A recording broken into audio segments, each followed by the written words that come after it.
Wonderful Growth of the Beanstalk.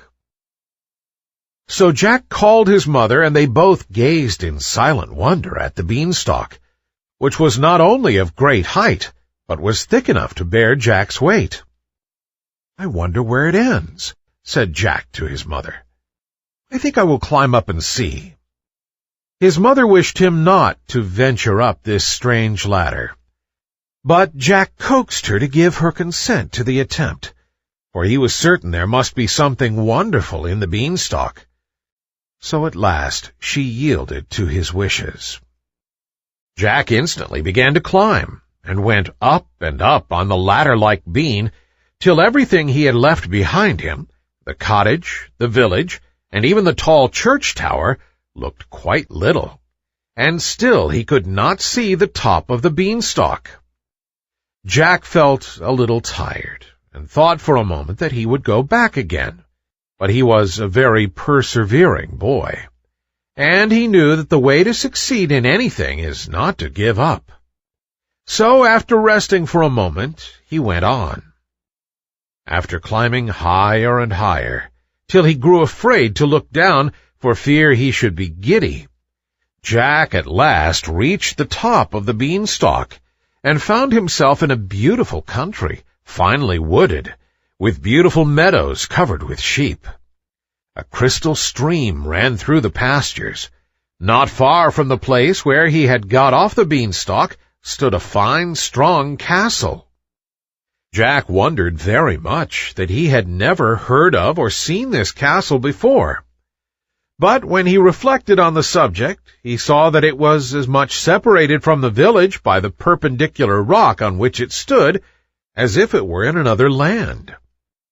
While Jack was standing looking at the castle, a very strange-looking woman came out of the wood and advanced toward him. She wore a pointed cap of quilted red satin turned up with ermine. Her hair streamed loose over her shoulders, and she walked with a staff. Jack took off his cap and made her a bow. "If you please, ma'am," said he, "is this your house?" "No," said the old lady. "Listen, and I will tell you the story of that castle. Once upon a time there was a noble knight who lived in this castle, which is on the borders of fairyland. He had a fair and beloved wife, and several lovely children, and as his neighbors, the little people, were very friendly towards him, they bestowed on him many excellent and precious gifts. Rumor whispered of these treasures, and a monstrous giant who lived at no great distance, and who was a very wicked being, resolved to obtain possession of them. So he bribed a false servant to let him inside the castle when the knight was in bed and asleep, and he killed him as he lay. Then he went to the part of the castle which was the nursery, and also killed all the poor little ones he found there. Happily for her, the lady was not to be found. She had gone with her infant son, who was only 2 or 3 months old, to visit her old nurse, who lived in the valley, and she had been detained all night there by a storm.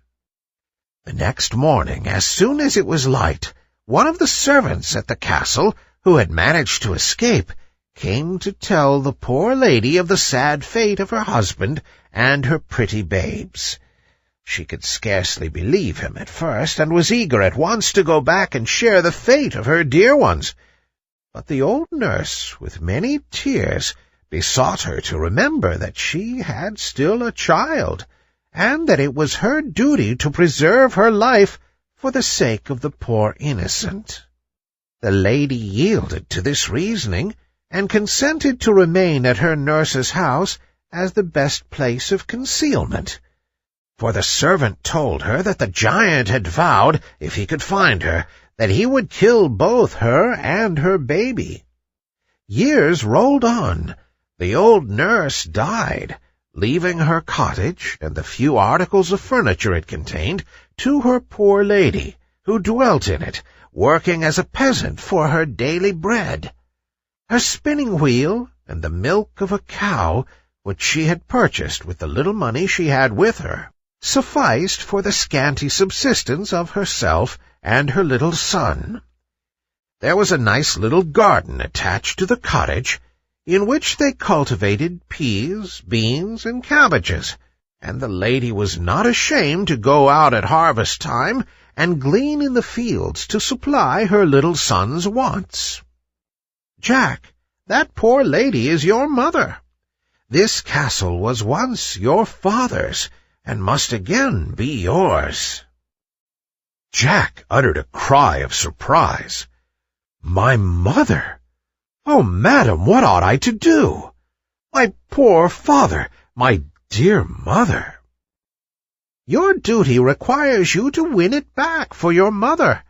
But the task is a very difficult one, and full of peril, Jack.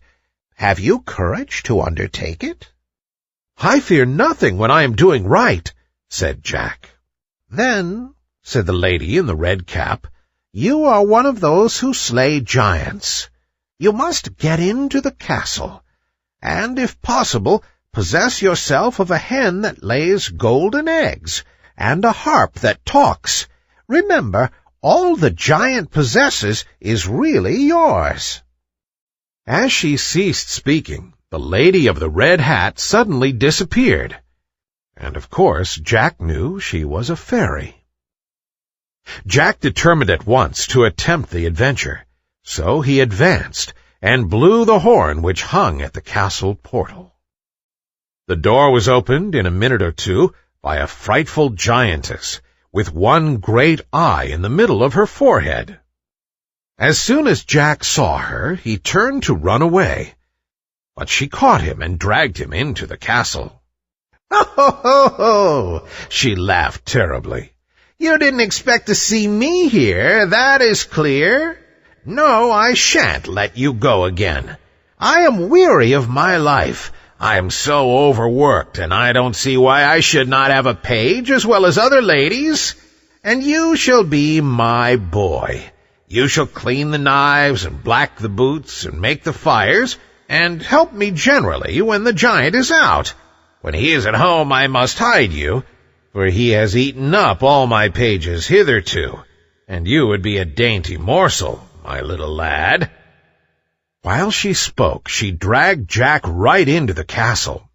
The poor boy was very much frightened, as I'm sure you and I would have been in his place.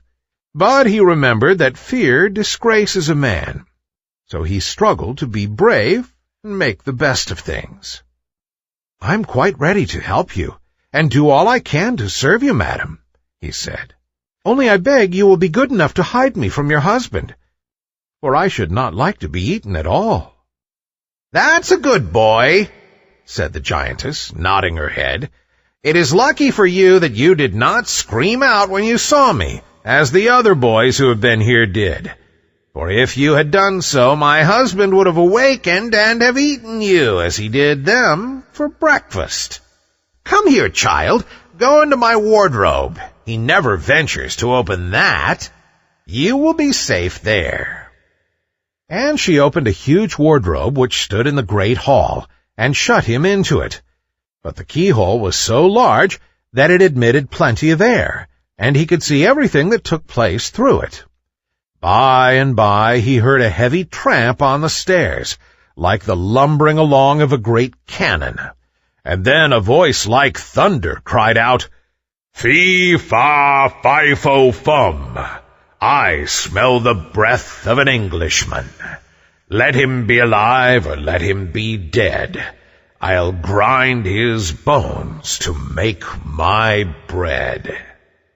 "Wife," cried the giant, "there is a man in the castle.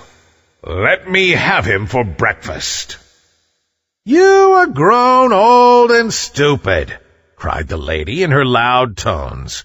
"It is only a nice fresh steak off an elephant that I have cooked for you, which you smell. There, sit down and make a good breakfast."